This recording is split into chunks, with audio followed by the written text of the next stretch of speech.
Hormuz প্রণালী ঘিরে টানাপোড়েন এখনও কাটেনি। তার মধ্যেই আন্তর্জাতিক বাণিজ্য ও জ্বালানি সরবরাহ ব্যবস্থায় নতুন উদ্বেগ তৈরির ইঙ্গিত পাওয়া গেল ইরানের বক্তব্যে।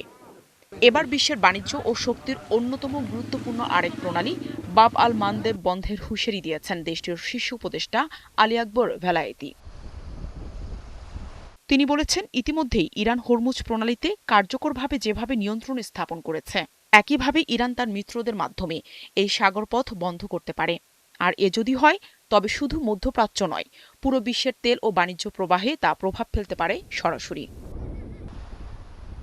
ভেলায়েতি হুঁশিয়ারি দিয়ে আরও বলেন, হোয়াইট হাউস যদি আবারও ভুল করে, তাহলে এই একটি পদক্ষেপে বিশ্বব্যাপী শক্তি ও বাণিজ্য প্রবাহ ব্যাহত হবে।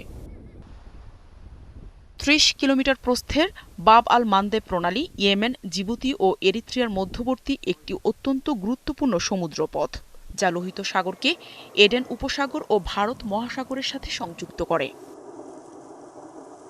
তবে বিশ্লেষকদের মতে, যদি ইয়েমেনের সীমানা ঘেঁষা বাব আল মানদেব ও হরমুজ প্রণালী দুটোই বন্ধ থাকে, তবে বিশ্বের জ্বালানি তেলের প্রায় ২৫% সরবরাহই বন্ধ হয়ে যেতে পারে।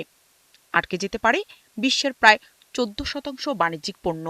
তারা আরও বলছেন, এই হুমকি বাণিজ্যিক জাহাজ চলাচলের জন্য এক ধরনের পরোক্ষ সতর্কবার্তা। নাহিদা রিন্থি, ৭১।